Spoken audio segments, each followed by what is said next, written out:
الرحيم، والصلاة والسلام على أشرف المرسلين وعلى آله وصحبه أجمعين. حضرة السيد الوزير، حضرة السيد الوالي، حضرات السادات العلماء والمشايخ، حضرات الإخوة والأخوات الكرام. في الواقع ترددت عندما عرض علي المشاركة في هذا الموضوع، ولكن بعد ترددي تذكرت قول الإمام علي رضي الله عنه حين قال: المعروف قيد لا يفكه إلا شكر أو مكافأة.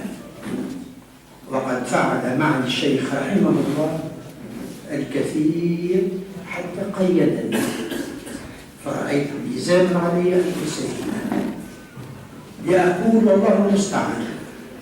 الناس في هذه الحياة صنفان: صنف يموت فلا تبكي عليه عين ولا يحزن لفراقه قلب ولا يترحم عليه لسان. شأن الذين عاشوا سلبيين في هذه الحياة، ظالمين فاسقين منحرفين إلى هؤلاء. هذا الصنف هم كما قال فيهم الشاعر: فذاك الذي إن عاش لم ينتفع به وإن مات لم تحزن عليه أقارب. ونسأل الله أن يجير من هذا الصنف. صنف ثامن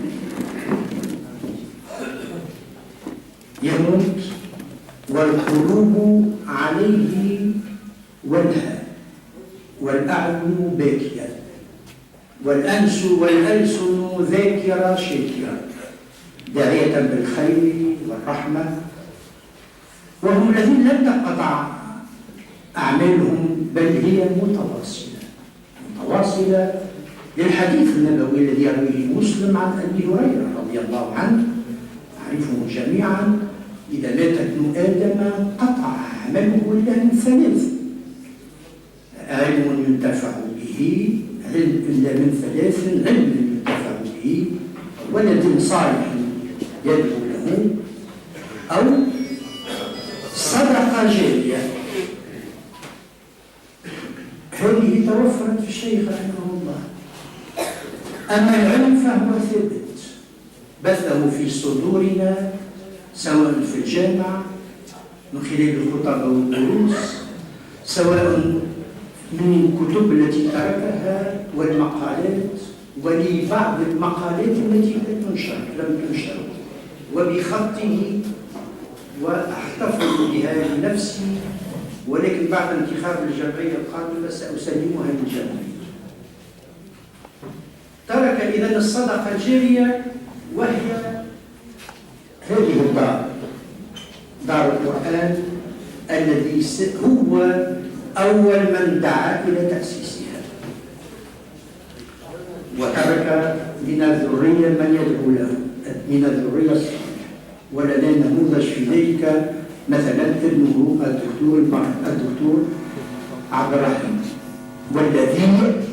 وهذه شهادة من الشهادات التي أدلي بها، الذي كان يخصهم بالذكر والإعجاب ما يستحق. إذن خير هذا الصنف، قلت الناس صنفان: خير هذا الصنف يتجاوز شخصا ويتجاوز حياته ليتواصل من بعده، ونراه كيف أنه كان إماما في حياته وقدوة بعد مماته. ولذلك مما أثر عنه في خطبه الجمعية أنه كان يواظب على الدعاء الذي ورد في قوله تعالى: ربنا هب لنا من أزواجنا وذريتنا قرة أعين واجعلنا للمتقين إماما.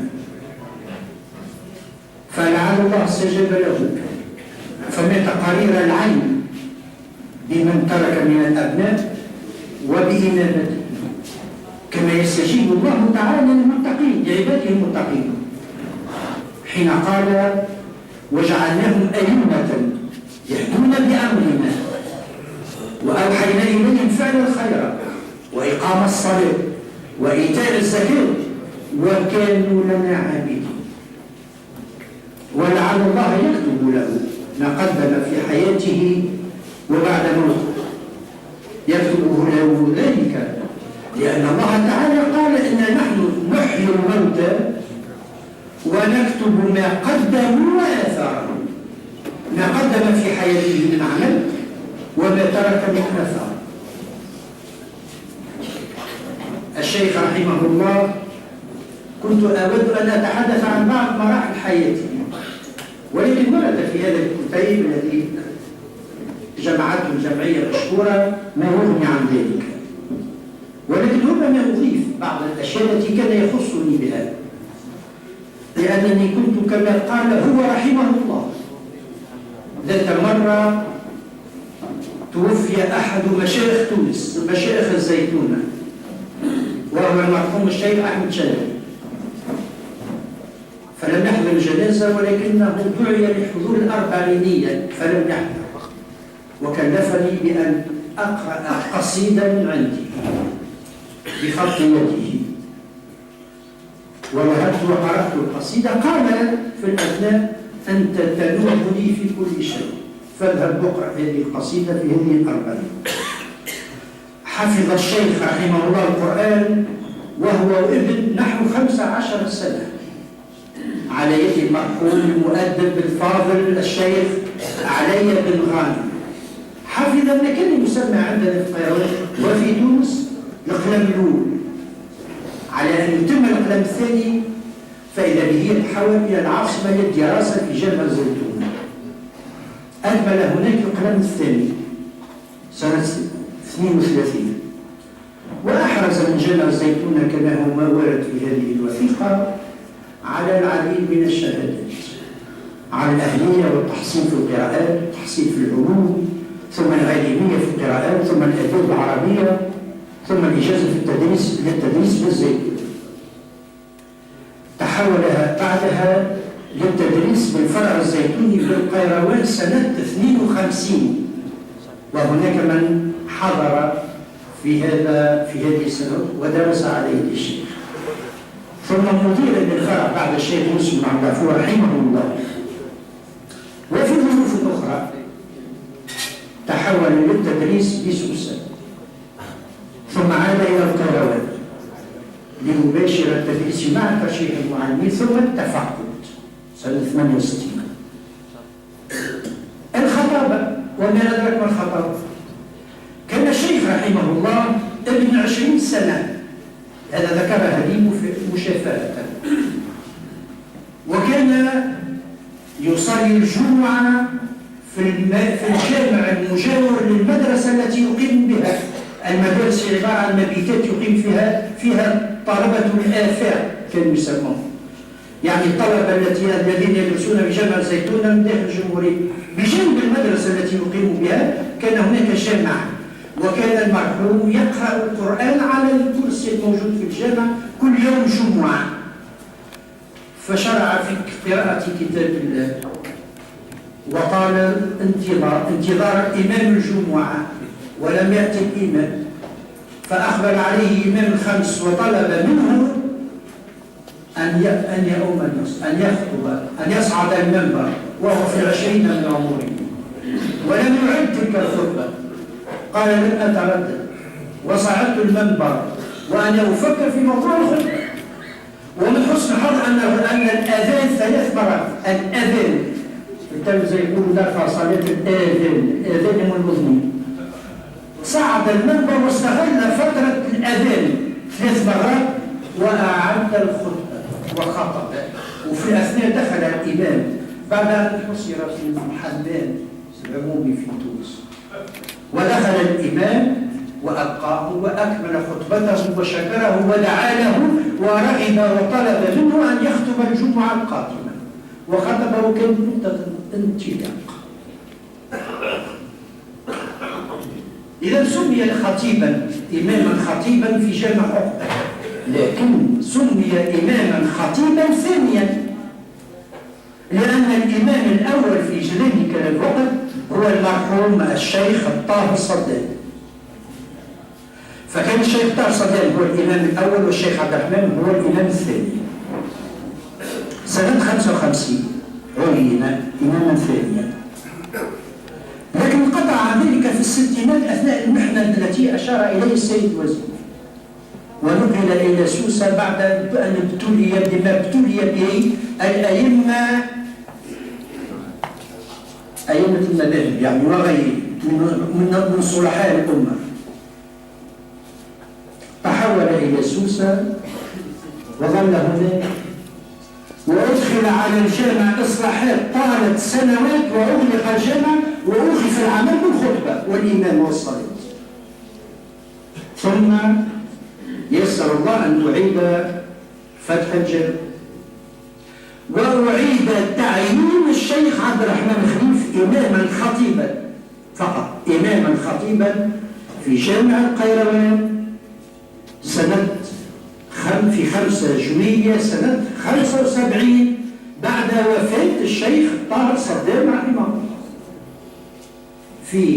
بموجب قرار بتوقيع الوزير الأول المرحوم الهادي ميرة بن الكرم في 5 جويلية 75.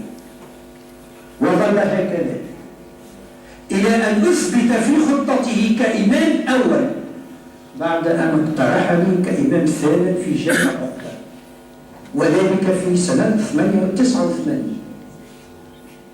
وظل يخطب رحمه الله ويتناول في خطبه ما يجب أن يعرفه الناس، مواضيع الساعة، مواضيع وطنية، مواضيع إسلامية عالمية، شتى المواضيع، يواكب ما يجب أن يذكر وفق ما ذكره الإمام مالك، أن من شروط الإمام الخطيب الإقامة في ذلك المكان. لماذا؟ لكي يعالج القضايا المطروحة في ذلك المكان. وظل يخطب إلى أن كانت آخر خطبة له في 28 أكتوبر 2005 رحمه الله. مآثره، ماذا تقول عن مآثره؟ هذا كله باختصار. أول مأثر من مآثره هو أنه من مؤسسي رابطة الجمعيات القرآنية في تونس مع المشايخ المرحومين رحمهم الله، الشيخ شادي نيفر والشيخ محمد الهادي بالحاج في الستينات 68 بقرار من الحكومة في ذلك الوقت بإنشاء هذه الرابطة. بمقتضى الرابطة الوطنية القرآنية تكونت الجمعيات الجهوية في مختلف أنحاء الجمهورية، ومنها الجمعية الجهوية بالقيروان. وكان يتنقل لحضور اجتماعات الرابطة حيث يرأسها عندما كان يرأسها الشيخ شادي نيفر، وكان يصحبني معه رحمه الله، وهذا شرف لي. وكنت أحضر في زاوية سيدي بن عروس تلك الرابطة، تلك الاجتماعات وما كان يدور فيها. مأثر ثاني هو مركز الدراسات الإسلامية بالقيروان الذي يرأسه الدكتور لحمي العلي. هذا المركز بطلب منه، عندما عرضت عليه الحكومة بعد 87 ماذا يمكن أن نفعل بالقيروان؟ قال إنشاء كلية زيتونية في القيروان، فرع عن الكلية الزيتونية في تونس. وكان 5 من علماء ووجهاء القوم في القيروان هم الذين اجتمعوا بأمر من الرئيس في ذلك الوقت، واقترح رحمه الله إنشاء كلية في القيروان وهي تستأهل ذلك. ولكن الذي اعترض على ذلك هو أحد أبناء القيروان رحمه الله وغفر له. فكانت استقر الأمر في النهاية على إنشاء مركز الدراسات الإسلامية. ومن مآثره هذه الدار التي تؤوينا بأجنحتها الثلاثة، التي حرص فيها أن تكون مدرسة لتحفيظ القرآن، لأن القرآن في ذلك الوقت أخذ حفاظه يتناقصون شيئا فشيئا. أمام الهجمة الشرسة في ذلك الوقت من اليسار المغامر في بلادنا على الدين بشكل رهيب. فتأسست هذه الدار وشرع رحمه الله يربط الصلات مع الخارج للمساعدة، منها رابطة العالم الإسلامي، وكانت له مع رئيسها الشيخ عبد الله عمر نصيف علاقات طيبة ومراسلات بخط يده مع الشيخ عبد الله عمر نصيف، وربط الصلات مع مراكز إسلامية في أفريقيا لنشر القرآن. أقبل على القيروان في هذه الدار من تلك المراكز مجموعة من التلاميذ الذين حفظوا القرآن هنا، ثم عادوا وهم الآن يباشرون هذه المراكز ويتولون تحفيظ القرآن في تلك البقاع في بوركينا فاسو وفي الكاميرون والسنغال وساحل الحاج وغيره.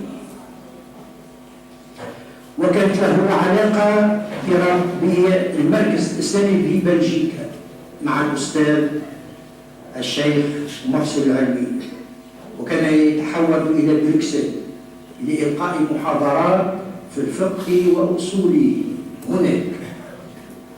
ورشحته رابطة العالم الإسلامي بأن يشارك في ندوات ومؤتمرات فقهية إسلامية في العالم في آسيا خاصة، وتحول إلى أندونيسيا وماليزيا والهند وجزر القمر والمالديف، جزر المالديف، وألقى هناك دروس عديدة ومحاضرات. وساهم لنذكر على سبيل الذكر والطرافة، ساهم في ندوتين عالميتين إسلاميتين سياسيتين. الأولى دعا لها المرحوم رحمه الله صدام حسين، جمع كبار علماء الأمة، الشيخ القرضاوي، الشيخ محمد غزالي رحمه الله وغيرهم، ومنهم الشيخ عبد الرحمن الخليل، في محاولة منهم من المرحوم صدام حسين توالي صد الهجمة الشيعية والمد في ذلك الوقت إلى آخره. ساهم في تلك الندوة، ودعي في ندوة أخرى مشابهة طريفة شارك فيها العديد من علماء ومشايخ الأمة في ليبيا بدعوة من القذافي، وقال: نزلت من الفندق لنصلي العصر في قاعة في الفندق، وكان مسبوق الشيخ رحمه الله، فوجد الناس قد ركعوا، ولما رفع الإمام من الركوع رآه فإذا هو القذافي، فقلت له: وواصلت الصلاة وراءه؟ قال: نعم، عملا بما ذكر شيخنا عبد الله بن أبي زيد رحمه الله حين قال في الرسالة: يصلى خلف كل بر وفاجر، ما دام الصلاة صحيحة، إذا خالف يرسل، يصلى خلف كل بر وفاجر. ثم من مآثره كتبه ومقالاته وأشعاره. نعم، كلفني ذات مرة ورافقني الشيخ طيب الغزي، كلفني بأن أقرأ قصيدة رثاء في أربعينية المرحوم الشيخ أحمد شلبي والد الدكتورة هند شلبي.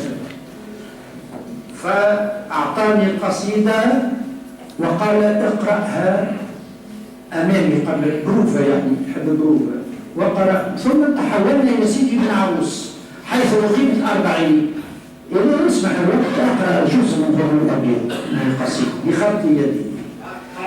يقول استجابة للأستاذ الرحيمة: سنة الله مضت في الحقوب أن يمر الناس مر السحب، ما ترى فوج المظالم لا ترى مثله يمضي بنفس المذهب، كلهم يشرب من موتته جرعة ليس لها من مهرب، وإذا مات البرايا انتبهوا ورأوا أعمالهم في الكتب، أحصيت ذرات أعمالهم وأتى إحصاؤها بالعجب، سرهم أو ساءهم ما أسلفوا واستبانوه لدى المنقلب، فاز منهم من بتقواه اكتسى وأتى الله بقلب طيب، نعمة البشرى لروح الشلب، حامل القرآن أعلى القرب، إنه من أهل مولانا، أهل الله وخاصته كما ذكر النبي عليه الصلاة والسلام، إنه من أهل مولانا كما جاءت البشرى بإخبار النبي، كم له من خطب زاكية قد جلت بالحق لون الغيهب، فهدى الله بها من خلقه زمرة فازت بأعلى مكسب، حلقة التدريس كم عطرها بشفاء إخلاصه المنسكب، ولكم أحمد زكى سعيه ولكم ناء بحمل المنصب، وإذا ما غاب عنا وجهه إن ذكرى خلقه لم تغب، رحم الله أناسا إن دعوا رحم الله الفقيد الشلبي. كانت في 13 في 17 سبتمبر 92. مواقفه أختم بها لعلي أطلت. من مواقفه نذكر التاريخ، كان شديد في الحق رحمه الله، شديد في الحق إلى درجة أنه كان لا يتغاضى عن التصدي لمن يريد أن يتطاول على الدين في تونس مهما كان، ولذلك كان موقفه صلب وحازم وشديد مع وزير شؤون دينية أسبق، وكان موقفه صلب وحاد وشديد مع وزير التربية والتعليم العالي الأسبق سابق في بداية التسعينات نهاية الثمانينات، وخطب فيه ما خطب وذكر ما ذكر، حتى أن رئيس الحزب الشيوعي التونسي في ذلك الوقت ماتوا محمد حرمي قال لي نحن سنرفع قضية في هذا الشيء لأنه أهدر دم الشرف، وهو لم يهدر دم، لكنه كان شديدا في الحق، وكانت له سجلات صحفية هامة مع الشيخ محي الدين قادلي في جلسة الصباح، سجلات فقهية وحول أصول الفقه.